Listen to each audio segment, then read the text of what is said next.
original video. Kati ani gwe batabukidde. Ojo basange nga basaba mukama ebyamagero. Nkitwala, nkitutte, nkikwata. Wakati omuntu bw'ababogolera bwate Katonda nze kati nkola ki.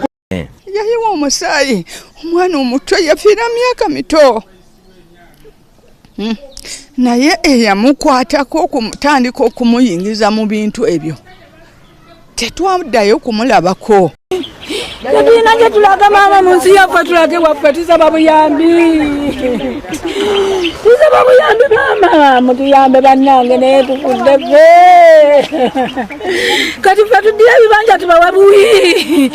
Tubawe buwi batwale byabwerere bannange. Tumanyi gye tugenda kulaga bannange tubonaabona. Tuli mu nnaku tubonaabona. Emmere yaffe yonna bagivuyidde. Ejajalugayi bonna bavuyidde. Kati tugenda ffe kulyaki.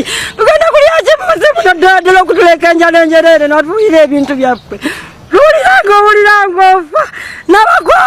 N'abagoba jangu otuyambe naye tufa. Tufa bannange n'abagoba jangu otuyambe gwegola ku by'amataka jangu otuyambe. Tuli wano tubonaabona bubonyibonyi. Kasente ka kinaku toyina sente ne bakuuba nga ate tebakuyambye. Buli lwolaba abasanyuka, buli lwolaba abali obulungi, buli lwolaba abeeyagala, buli lwolaba abalina ettaka eddene, omanya nti mu Uganda waliyo abakaaba, waliyo abalaajana, waliyo ampuliriza abamu nga battirwa n'okuttibwa, waliyo n'abafa obufi olw'ekyekango n'okubeera nga munnange essuubi libaweddemu. Kakati nno olunaku olwaleero ogenda kuwulira ebigambo eby'enjawulo ennyo ku ebyo bye tuzze nga tulaba, ku ebyo bye tuzze nga tutunuulira.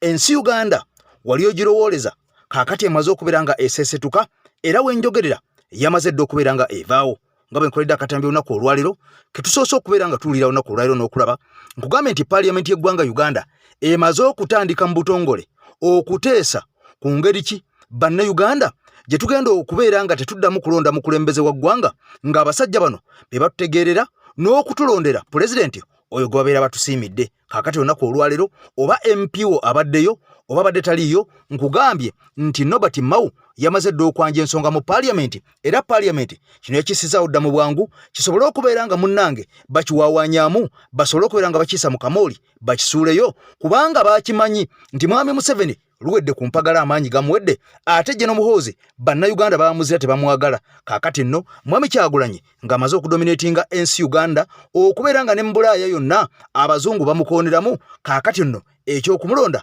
abasajja bakitandiseeko okukitemaatema enteega oba oli 2026 agenda okutuuka nga tewakyaliwo okulonda pulezidenti yenna mu Bannayuganda. Kaakati nze Eke Master mabega w'omuzindaalo namaze dda okuterera ampuliriza luwogoome kubanga ebigambo birungi si birungi ntambula na mulongooso mu Luutansozi kafulu mu bizibu byonna ebya buli kkala. Kaakati ennamba gy'olaba oyo gw'okubyaeko essimu olw'ebintu nga biwedde ate nkusaba vidiyo sooka ogimpere ekigalo kubanga message eno nsaba etambule ensi yonna vidiyo eno ebeere lumala nnyoso buli lw'ogiwa ekigalo oba ogisindikidde mu Uganda yenna omupya. Kakati mukutu gwa nkyukakyuka gwokka era omupya nkusaba osubscribinge tutandise bwe Maziga.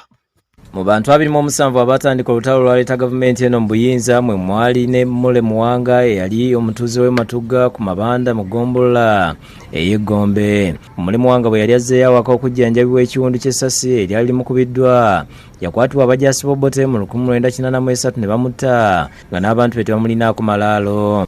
Wabula Ssanyu bw'ayogera ku mwannyina akulukusa ku Maziga kuba nti entuuyo ze tezisasuddwa nga bwe kisaanidde. Yayiwa omusaayi, omwana omuto yafiira myaka mito. Naye eyamukwatako okumutandika okumuyingiza mu bintu ebyo tetwaddayo kumulabako. Wano eno ne mu kufa kwa muzeeyi batuma wano oyo tumwine. N'omu yennyini ze musitula okugenda ati kati akola mu Wazalendo n'omudaali gwa kitaawe baagumuwa ng'ate bano baagala bo bagufune. Kati ate minisita yakava n'eno buli omu oyo gw'olaba baamuwa miliyoni ezezi. Minisita waluweeru twayangu baabawa miliyoni 5 n'enju baagizimba.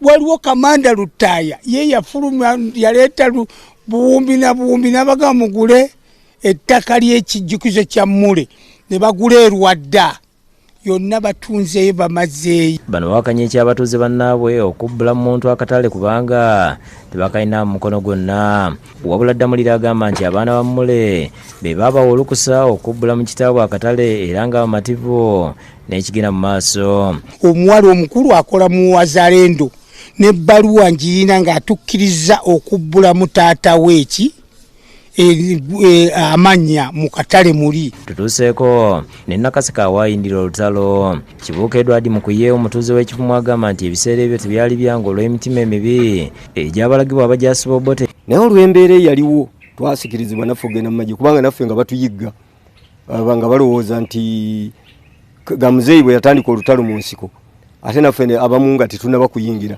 ne batandika otulowooza nti abavubuka bano balabika bawagira ki bawagira obuyekera. Bano wadde bagamba nti eddembe lyafunibwa ebirungi ebireetebwa ekisinza okubimalamu ensa bwe butalondoola biweereddwayo okuyamba omuntu wa wansi.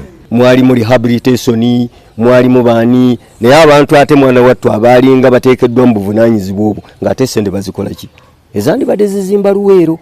Kaakati nno ebiseera ebisinga tuzze twogera nga tubagamba nti n'abo bennyininyini boolaba abali mu kintu oba oliawo ate abakifunamu batono nnyo era nga abakifunamu basaidyemu. Abantu bangi baafiirwa obulamu bwabwe, abaana bangi baafiirwa bakadde baabwe era abaana bangi future yaabwe yafa. Abaali balina okubeera nga basoma bulungi nnyo nga baweererwa bakadde baabwe tebaasobola kubeera nga bagenda mu ssomero kubanga bakadde baabwe baali bamaze okubeera nga bafa. Abalala nga ebintu byabwe bimaze okubeera nga bitundibwa wonna nga bweyavu beeyaguza lujjo ate nga naye eyagamba okubayamba oba yeeyama okubayamba teyabayamba yabasuula muguluka. Abantu b'e Luweero kaakati nno bangi n'okwetolola Uganda yonna oba oliawo nga bakabatwawa nga ntulege. Kaakati nno bino byonna ng'omaze okubeera nga obimanya bannayuganda bangi basaze okubeera nga basitukiramu ng'eyatega ogw'ekyayi basobole okubeera nga beerwanako oba oliawo bakyuse obuyinza kubanga omuntu gwe twesiga omuntu eyatuwa obweyamo naluga nti ngenda kukyusa Uganda empya mugifune ng'ekulukuta ng'amata n'omubisi gw'enjuki.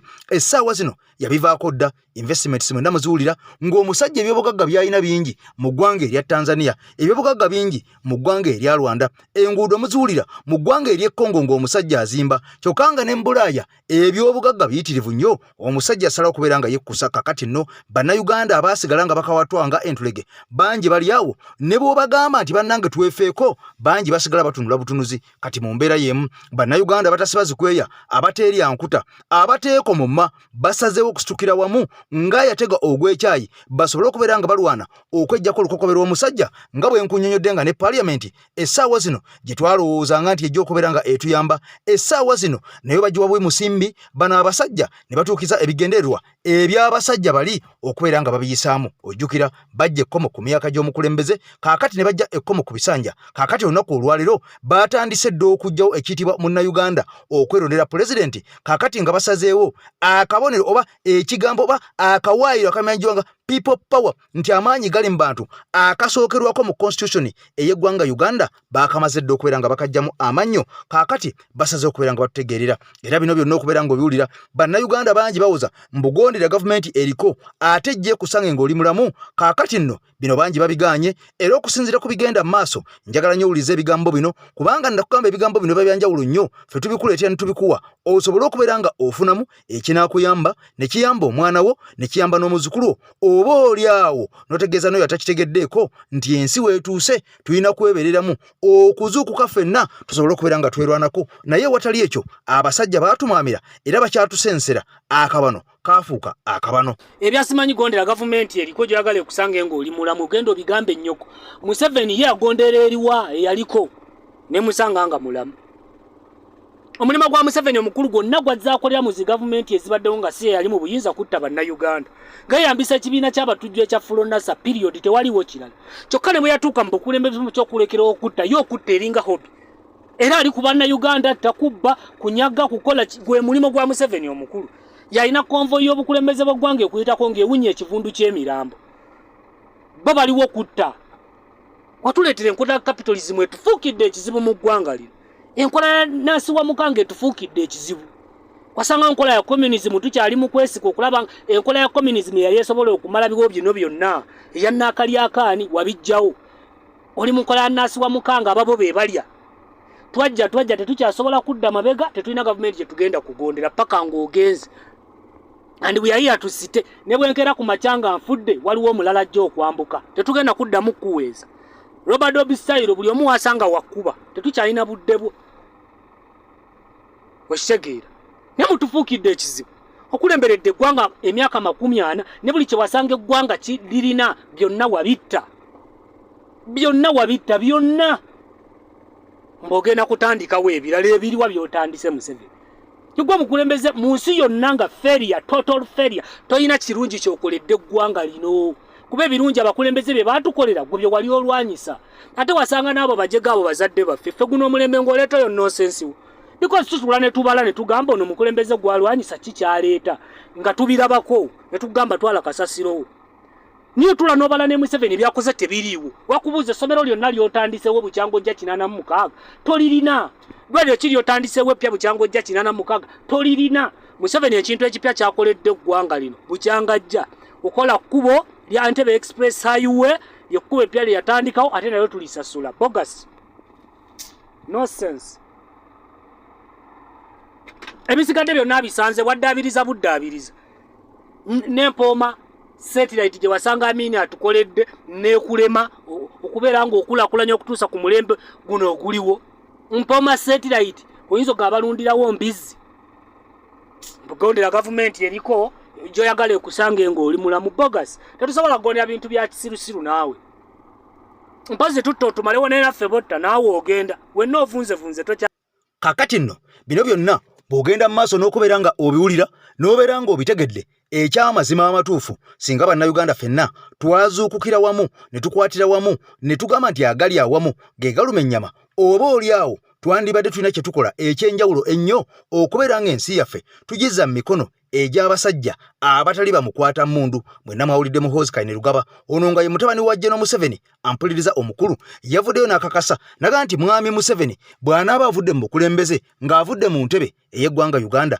kaabe lubaale kaabe Katonda ne b'onoosaddaaka irizi ezaava ebwamba ne Kyaggwe k'osaddaaka Maguja tewali muntu n'omu aga Katonda muggulu okufiira mu kitooke kya Gonja nga n'obukubakuba butonyerera agenda kuddamu kukwata ku ntebe ya Uganda ono nga si mukwata mmundu ono nga si wa magye ono nga si wa polisi obanga staff butuse mu kitongole kikwata mmundu Muhoozi agamba nti ne bwe munaakola mutya ne bwe munaakola eddagala kifuba yagalagaana omufuzi addako ayina kubanga yazirwanako era Uganda erina kusigala ng'egenda mu maaso ng'efugibwa ku mudumu gw'emmundu nga bwe gubadde nga taata we nnyininnyi General Museveni bw'abadde akikola kakati nno Muhoozi agamba ebyo by'okubeeraawo nti ffe twerondera omuntu gwe tulya gwe twagala onaagamba ntusaaga era tulimbira ddala tukootakoota mu gaalumonde kakati nno bannayuganda bangi bavudde ne bakuba ttooki mu nsonga eno era nga bingi ebizze nga byogerwa oba oli awo ne bwe badde tomanye kati njagala nnyo akawaayiro kano wano we twolekedde essaawa eno yennyininyini nkutwaleko mu kye tuyita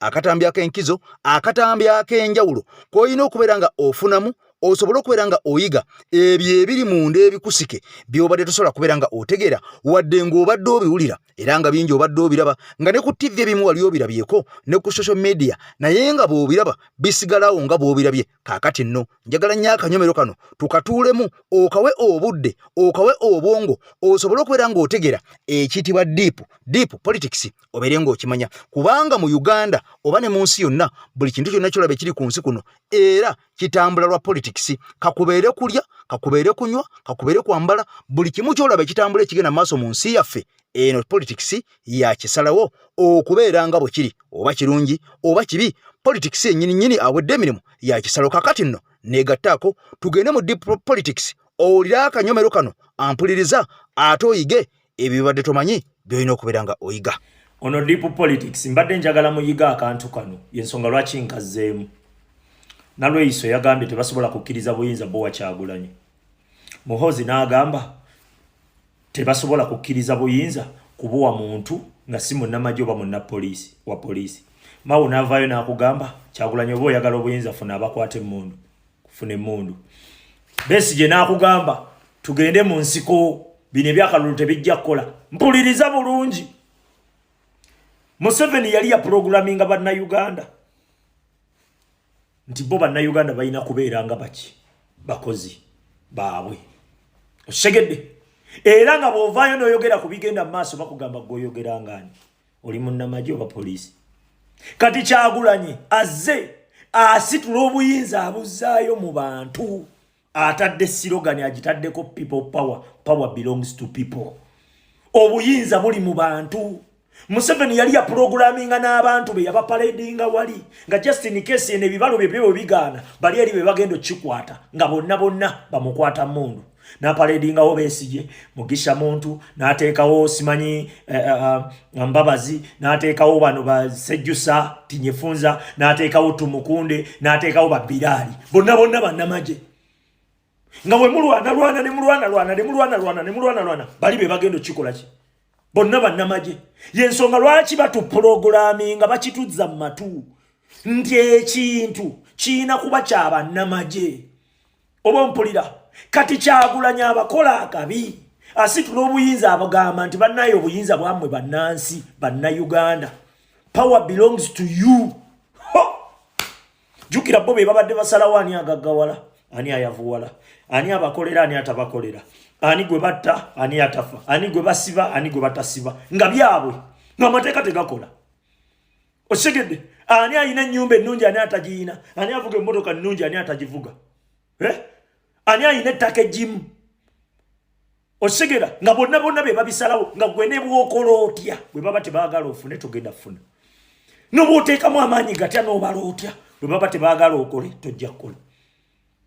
Ye kati Kyagulanyi azuukusa abantu. Jukira buli abantu we bazuukuka bagenda kufaayo mu malwaliro nga teri malagala. Lengera enguudo. Laba ebyenjigiriza. Owulira ebyobulimi. Nga tukola nnyo tufuna kiriwa. Luli eri bakugamba nga kola mirimu gy'ova mu byobufuzi. Ebyobufuzi byo bibeere byabwe. Muve mu byobufuzi mugende mukole. Naye nga kyemumaze okukola ate munnabyabufuzi yatwala. Oba mpulira omusajja ajja abagamba bannayuganda ekintu kyammwe. Zino statement ze mulaba bakola ziraga bagezaako era baprogramminga mu bwongo bwammwe nti oli waaba takutte mundu bya bulimba tasobola.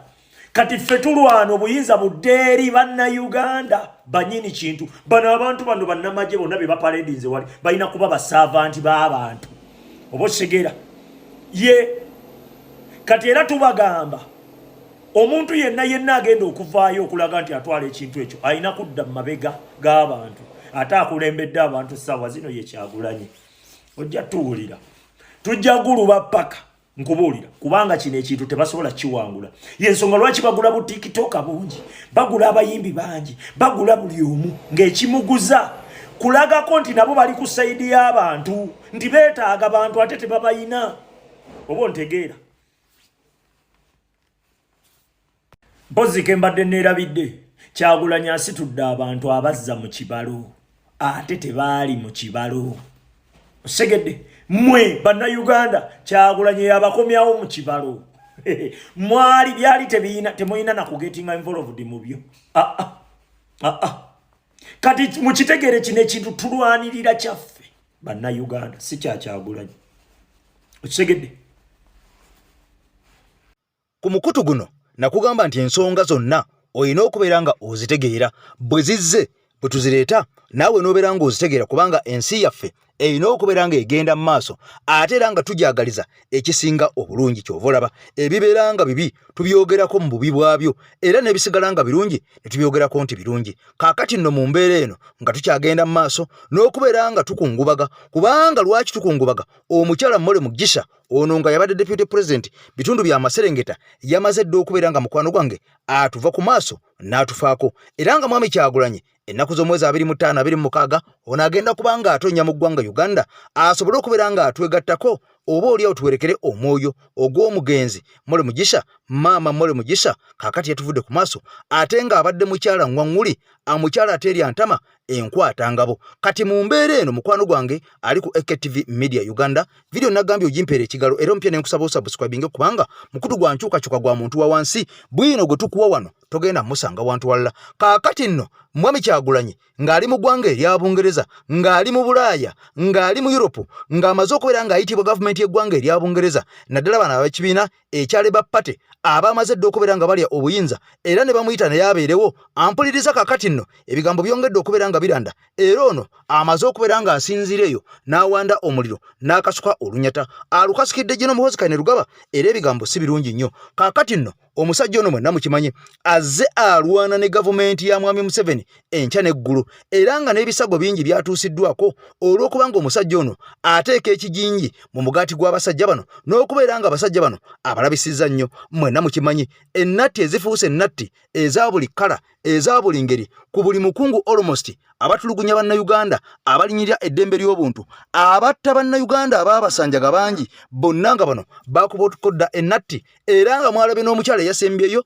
wali mu ggwanga erya Canada abadde akola nga ambasada oluvannyuma lw'okusibuka empisa ono naye yamaze dde okubeera nga atikkirwa ne bamutikka ku nnyonyi ne bamukomyawo e Uganda kaakati nno Mwami Kyagulanyi ayongedde okusinzira eyo n'akasuka akaka oba n'ata akaka ng'agamba nti General Museveni bulijjo dikiteeta mwenna nga mugamba nti bayogera ebigambo bino abeera alimba kaakati ono agamba nti mwawulidde mutabani we General Muhoozi Kainerugaba ng'avayo n'akirumiriza n'akakasa ensi eno era n'akiggumiza agamba atya naga nti wali muntu n'omu asobola kufuga Uganda nga si wa amagye teri muntu n'omu asobola kufuga Uganda nga si wa polisi nga si mukwata mmundu kaakati nno ono okwogera ebigambo nga bino tewali muntu n'omu yamunyezeeko yadde omukuba ku mukono yadde okubako kye bamugamba kubanga mutabani wa mukungu mutabani wa Mwami Museveni kati nga kino kiraga nti omwana ono okwogera ebigambo bino yabadde alina kwasinziira yabadde alina kwabijja oba oli awo yandibanga yabadde alina n'omuntu amutuma amugamba nti genda wandike bwoti tulaba abantu bano kye banaakola oba kye banaagamba kakati nno kino kiba kimaze dde okubeera nga kyeyoleka lunye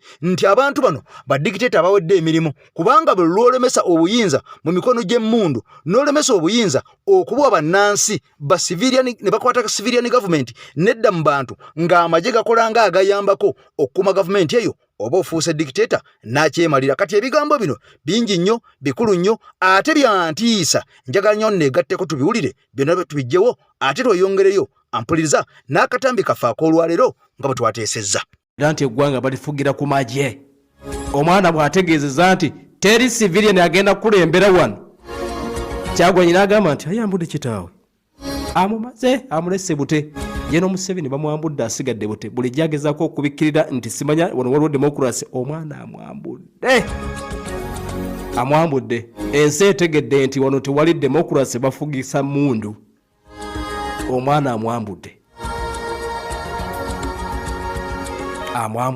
amumaliriza ali bute kusinzira ku Kyagulanyi nti omwana yamwambudde da buli gyatusiba katambaala magye na mundu bye bifuga wano ne tweyongerayo kaakati atuwuliriza ku Twitter avudde n'ategeeza n'agamba nti oluvannyuma lwa General Museveni ng'avuddewo takitubuuliddwa abavaawo ddi tewali civilian yenna agenda kulembera ggwanga lino tekijja kusoboka bw'oba ng'oli civilian togenda kulembera ggwanga lino omukulembeze anaddako nga General Museveni avuddewo agambye agenda kuba musirikale wa poliisi oba munnamagye from army or policeman ajja kuba mu poliisi oba nga wa magye teri civilian agenda kulembera ggwanga lino kale naatuliriza bibadde bingi kati ngenda kuwa ku reaction ba disciples babano abalwabogo boys nabo bavuddeyo balwabogo boys bawandiise ebbaluwa page namba egenze eri omukulembeze w'eggwanga abaagizi ba Odrek Lwabogo omuko jjukira nti wano waliwo vita wakati waabwe kati bawandiise ebbaluwa ne bagamba please weetaaga wabeerewo agent administrative treatment omwana mugambeko CIC bagambye nti baagala CIC akole administrative sanctioning for the General Muhoozi Kainerugaba yagambye nti ebintu ebyayogeddwa General Muhoozi ng'ate CDF bano okusinza ku bano bawandiise ekiwandiiko ne bagamba nti bethreateninga ssemateeka w'eggwanga benza okusuula eggwanga mu buzibu singa asigala akola statements bwezityo abalwabogo team beyita ba disciples of Lwabogo bagambye nti omwana agenda kuleetera eggwanga obuzibu muzeeyi gwenga CIC commander in chief omutabani mukomeko ebigambo byayogera bigenda kusuula eggwanga mu katyabaga bamuwandiikidde peegi namba bagambye nti omwana mutuuze olabe ki buzibu kiki ekimwogeza bino agenda kuleetera eggwanga obuzibu muduumizi w'amagye ye CDF akola statement ez'obulabe zigenda kuleeta obuzibu kati bawandiise ebbaluwa na atuliriza ya peegi mukomo ya peegi namba tegedde nti ya peegi namba disciples of Lwabogo ne bagamba omukulembeze eggwanga nti poliisi yeggwe commander in chief omwana agenda kuleeta obuzibu mu ggwanga lino omwana wamukwasa amagye kati atayogera kyasanze agenda kuleeta obuzibu bano nga bakulembeddwamu Yosia Mugaju beeyita ba disciples of Odrek Lwabogo commander in chief bamugambe bw'otagamba ku mwana ogenda kuleeta obuzibu already omwana amaze okulangirira nti 2006 ye taliiwo aba PLU abawadde amagezi aga nti bw'oba badde oli muwagizi gwange ng'oyagala kwesimira mu PLU kaweddemu tekiriiyo gyasiyingira NRM ate ffenna 2026 tugenda kulonda General Museveni Kyagulanyi n'avaayo n'agamba omwana amwambudde twolekera akalulu ka mwaka 2026 ebintu nga bigenda maaso n'okutambula. Kakati nno oluvannyuma lw'okuwulira bino byonna ng'omaze okubeera ng'obitegeera ebigenda maaso era nga basajja bawaga nga beewera wansi wa 2026 okulaba nga baziyiza Munnayuganda okuddamu okubeera nga akuba akalulu okwerondawo omukulembeze yenna gw'abasazeewo oyo gw'abayagadde. Kaakati nno kino kitegeeza nti abantu bano bazze batunula era nga bakiraba nti 2026 bandibanga abantu bano tebagenda kuddamu kubeera nga bakwata obuyinza okusinziira ku Bannayuganda enkyawa gye babakyaye, okusinziira ku Bannayuganda empisa gye babayisizzaamu. Abantu bangi bagobeddwa ku mirimu gyabwe, bafiiriddwa emirimu gyabwe, bagobeddwa ku ttaka lyabwe, malwaliro teriddagala, enguudo mbi nnyo, enguzi yafuuka enguzi nga n'omusajja emyaka mingi nnyo gy'amaze mu ntebe ono nga yagaana okubeera ng'ata akati. Kaakati nno olunaku olwaleero bamaze dde okkuba ttooki ne bakirengera nti ensi yabakyawa, ensi yabakoowa, kwe kusalawo bano okuleeta akanyomero kano okubeera nga bagamba Munnayuganda tagenda kuddamu kulonda muntu n'omupulezidenti yenna okujja ku parliament yegenda okubeera nga emulondera. Jjukira nnakulaze region nga mu region eya Western oba eri mu bitundu by'embalo oba mu Maserengeta be basinga ababaka abangi ennyo mu parliament. Kyokka ng'ate bodda mu nnamba y'abantu esinga obungi mu bitundu bino Amaserengeta, Amambuka, Bukiikakono, Bukiikaddyo ne Masekkati, nga mu Masekkati mu Buganda we wasinga abantu abangi ennyo. Naye kyannaku nnyo waliwo ababaka bali mu 91 bokka. Kyokka ng'eri embalala waliyo ababaka abasukka mu 200 n'okusoba. Kyokka ng'abantu be basaavinga ate batono ddala tebenkanankana n'abantu bali mu Buganda. Kyannaku nnyo bino byonna nakugambye nti bijja bigereke bano abasajja nga bakibala nti banaatuuka okubeera nga bateekawo ekiteeka kino nti parliament yeyina okulonda omukulembeze. Jjukira bo bajja kuba bangi nnyo mu parliament abava mu Maserengeta nga balina okulonda omuntu ava ewaabwe. Kaakati mmwe abasigadde jjukira nti abali mu Maserengeta bangi okusinga ababaka abali mu Buganda, abali mu Bukiikakono n'abali mu Bukiikaddyo bonna ng'obagasse abali mu Maserengeta basigala basinga obungi. Nga kino kiraga nti okulonda okwa pulezidenti bwe kunaatuuka mu parliament ababaka abasinga obungi okuva mu kitundu ekingi be bajja okulonda omuntu waabwe era ng'omuntu oyo ateekwa kuva mu Maserengeta. Wabula bino byonna bya nnaku akabano Bannayuganda bangi baatandika dde okubeera nga basanjagibwa nga battibwa naddala mu bitundu eyo ebyobusunju. Okusinziira ku bwino ono afulumye Abanyarwanda bangi mbu abaleetebwa mu Uganda lwaki bazze baleetebwa, lwaki bazze basuulibwa era lwaki bazze basaasaanyizibwa. Bigambo binene bya nnaku naye njagala nnyo obiwulire kubanga olina okubimanya eno ensi yo obitegeere wadde bikunyiga bikwasa ennaku naye tewali kyakkola olina okubeera nga obitegeera. Vidiyo eno nakugambye ogimpeera ekigalo ompya ne nkusaba osubscribinge ku mukutu gwa enkyukakyuka kubanga omuzeeyi Waswa Mulongo omuluuta nsozi ye kafulu mu bizibu byonna ebya buli kkala era ennamba nga bw'ogiraba mbeera nkujjukiza mukubire bukubizi ebisigadde obimulekere. Akabano abantu b'ebusunju we muli wano mujjukira ebbanga lyonna lye mmaze nga mponinga abantu b'ebusunju ebbendo bendeeri erya busunju bannanga Omunyarwanda ali ebusunju mbadde mbawoninga. Kakati ennaku ezo nabalaga ne omusanvu gwa military gwe baateeka ebusunju. Ebusunju waliyo curfew sawa 5 batokkirizibwa kutambula sawa 5 batokkirizibwa kutambula abanyarwanda babukadde mu busunju awo n'emirirwano ne batula ne babukala bwe kakati emirambo gitandise oggwa mu busunju emirambo gy'abannayuganda gitandise oggwa mu busunju nabawoninga ku bammanerendazi mu Uganda ne mugaana ebusunju buli entabbiri waliwo mmanerenda munyarwanda entabbiri waliwo mmanerenda munyarwanda waliwo akalwaliro ke bayita community akalwaliro ke bayita community ak'omukazi omunyarwanda omukyalo oyo veterani mu magye ga Museveni ayina abaana abali mu SFC namwe mubalaba nga bajja waawe wa maama waabwe mu motoka z'amagye H4DF abaana be bonna bali mu magye agobereza myaka janna lweyiso byenjogera nnimbo oyo omukazi temumumanyi ulira waliwo akasajja akalala akaina Museveni yagoba ebizindalo byonna mu Uganda tayagala bizindalo byonna ne bawera radio ezo ku byalo naye busunju mwina aka radio ke bayita Yesu amala akomusajja omunyarwanda era gwe mwakazako pastor Yesu amala musajja munyarwanda message gyakero okubawa mugiwulira yo ayisa message bweti era banaye wamwa abalokole abantu bakatonda temwe kalakasa temuyingira mu byokwe kalakasa ife by'obufuzi tebitukwatako fe Yesu ye mukulembeze waffe temubigendamu Yesu ye mukulembeze waffe abebusunju message eyo temugiwulira buli lunaku Yesu amala ebya Museveni wamma tebibakwatako n'ebyobufuzi mu bive mu muwereze mukama message eyo ebusunju temugiwulira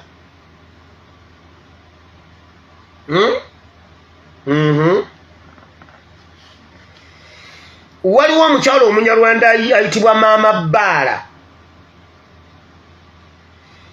nkugambye omukyala alina akalwaliro ka community omukyala gwe bayita Maama Bbaala abeera ku luguudo lwe bayita Maama Bbaala abeera ku Matu Road kakati ate oliyo omukyala owa community abeera ku binoonya wano musoke mulindeko kubanga saagala wano muzannyo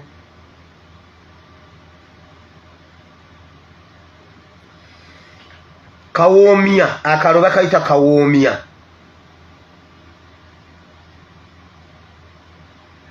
akatundu bakayita Kawoomya akali mu busunju ne Maama Bbaala abeera ku Matu Road wulira waliwo omukyala Naalongo Kiberu namwandu wa Kiberu abadde mukwano gwa Maama Bbaala yalwalidde olunaku lumu n'afa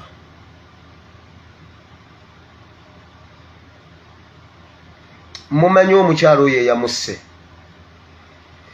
waliwo omukyala omulala Maama Bbaala bakamuziika 4 days back naye yalwalira olunaku olwo waliwo omukyala omulala era yafudde ku Matu Road awo omukyala yalwalidde olunaku lumu naye mbu bwe bamutuusiza mu ddwaliro babagambye omutima mufu ekibumba kifu ensigo nfu simanyi akataago simanyi biki mbu munda mwonna abadde mulwadde naye abadde talwalangako era abadde akola emirimu gye wabula yagudde ku ttaka omulundi gumu n'afa naye bonna balina ebintu byabwe oyo Naalongo kakati nno ensi yaffe etuuse okubeera ng'esaanawo etuuse okubeera ng'etwalibwa oba oliawo abantu ate abavudde ebweru ewensi Uganda yennyini abatali bannansi era bangi mbalabye bamukwata mundu nga bakugamba nti amaka 10 mu Uganda buli maka 7 kasitagaba nga bali abantu bano abawesitaana balina emmundu. Njagala ojjukire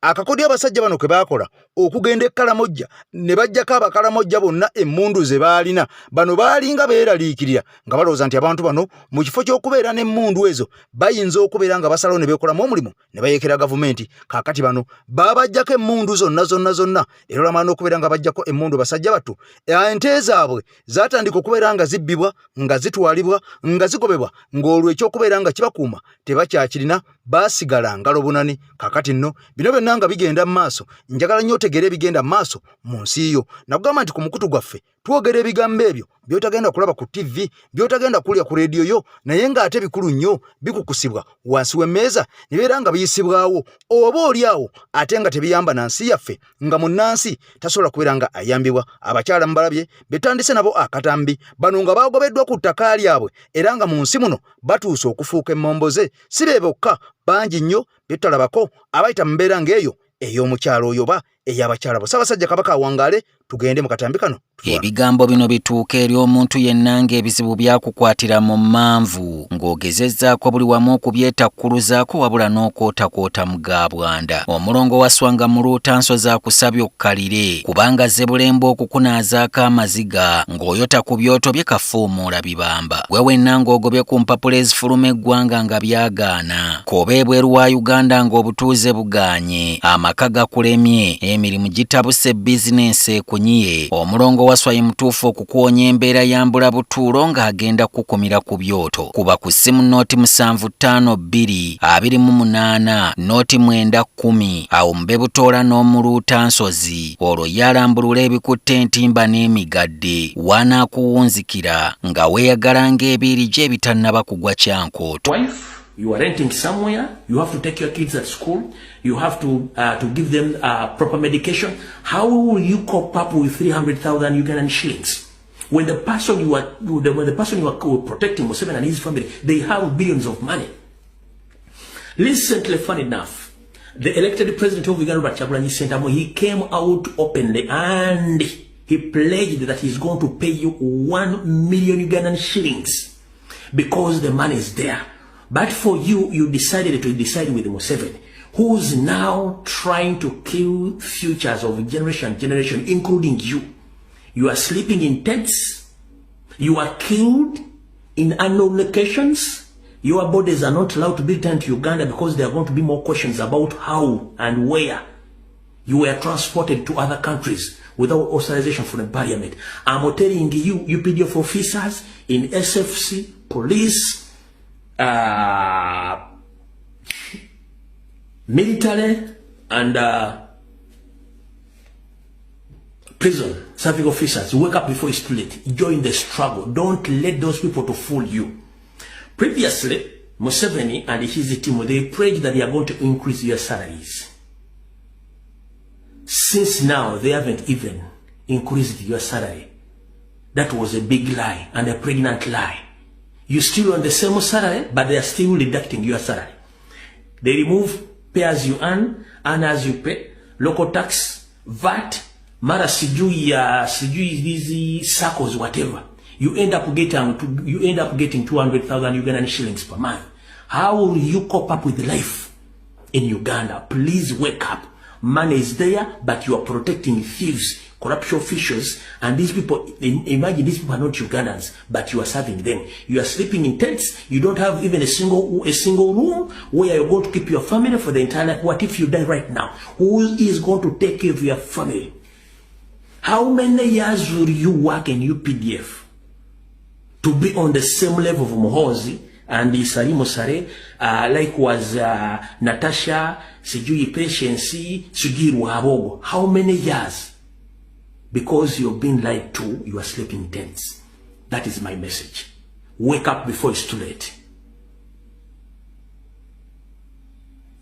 That is my message.